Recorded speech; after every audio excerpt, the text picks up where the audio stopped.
You know that old saying, numbers don't lie? Well, what if they do? Today, we're diving into the dark arts of data. We're going to show you how statistics can be used as a weapon, not just to inform, but to tell some seriously convincing lies. Lies that are designed to persuade and manipulate you. So let's just cut right to it. Can a number, a simple, supposedly objective thing, actually be a weapon? The answer? Oh, absolutely yes. You see, when a number gets twisted or yanked out of context or just presented in exactly the right way, it becomes a really powerful tool for deception. So in this explainer, we're handing you the field guide. This is how you spot those lies before they can fool you. All right, let's meet our first villain in this little rogues gallery, the biased sample. Now this might sound kind of basic, but trust me, almost every single statistical lie starts right here. It all comes down to one thing: who gets to answer the questions? Yeah, think of this one as the puppet master. This villain has zero interest in a fair representation. Nope, they are rigging the game from the very start. By carefully picking who gets to speak, they can pretty much guarantee the result they want before a single question is even asked. And oh, this puppet master has some favorite tricks up their sleeve.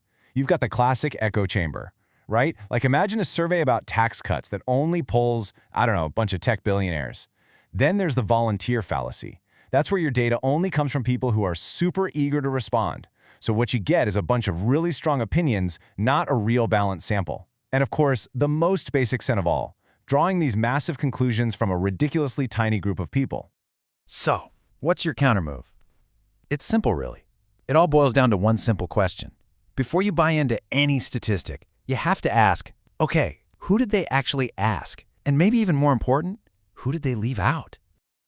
Okay, villain number 2 is even sneakier. This one hides in plain sight, using a word you and I hear every single day: average. But what does that word actually mean? Let's call this one the shapeshifter. Why? Because average isn't just one thing. It's actually 3 different things. And this villain gets to pick whichever one tells the most flattering story, while conveniently sweeping all the messy, inconvenient data under the rug. So check this out. Average has 3 faces. First, you've got the mean. That's the one we all learned in school. But it can get totally thrown off by a single huge outlier.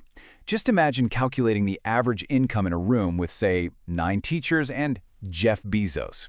Yeah, not so average anymore. Then there's the median. That's the number right in the middle.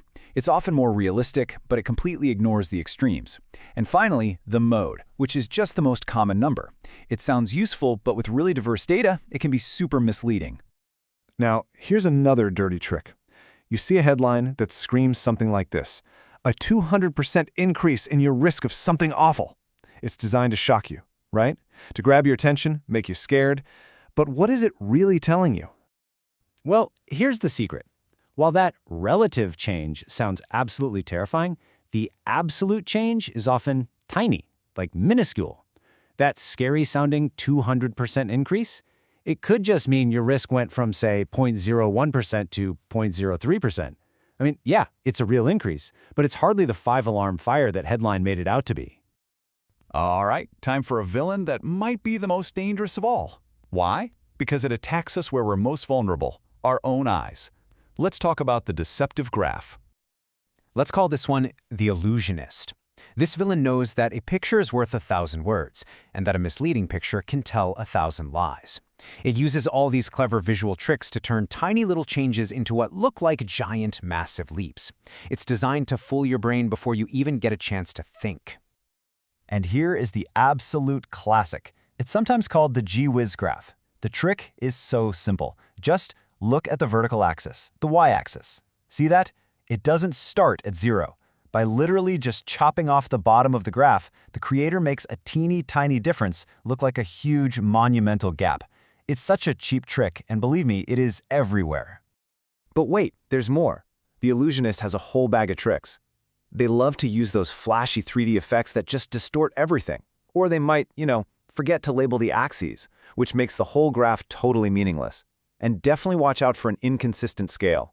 That's a sneaky way to warp how you see the data changing over time. And that brings us to our final villain. This one's a master storyteller, a true artist of misdirection who can create these super compelling stories out of absolutely nothing. Let's meet the false connection. We're going to call this one the matchmaker.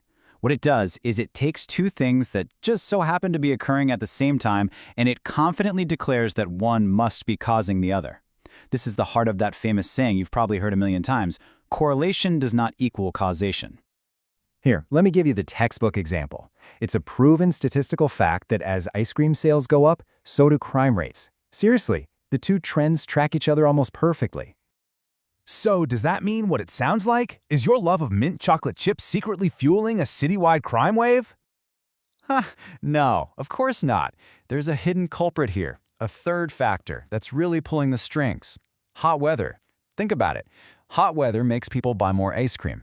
And hot weather also brings more people outside, which, unfortunately, leads to more opportunities for crime. The two things are connected, for sure, but one isn't causing the other. And this kind of trick also works with language. There's this great quote that says it all. Whoever writes the survey writes the truth. Words load the gun, answers just pull the trigger. A loaded question can force a connection in your mind before you even realize it. I mean, just think about the difference between asking, do you support this life-saving new policy, versus asking, do you support this costly new tax? The words are chosen very carefully to get the answer they want. So, okay, after meeting this whole lineup of villains, you might be feeling a little cynical. I get it. But the goal here isn't to make you distrust all data. It's to help you become a smarter, more critical consumer of it. And to do that, you need a secret weapon. And here it is, your 5-point defense system. Number 1, question the source, always. 2, interrogate the sample. Who'd they ask? That's how you beat the puppet master. 3, unmask the average. Find out if it's mean, median, or mode. That's your move against the shapeshifter.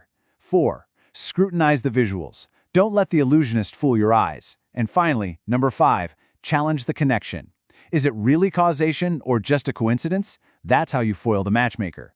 If you run any statistic through this checklist, its weaknesses will become obvious fast. So we'll leave you with this final thought. The world is just overflowing with numbers, and all of them are fighting for your attention, for your trust. Now you have the tools, so the choice is yours. The next time you see some shocking statistic, are you just going to trust it, or are you going to interrogate it?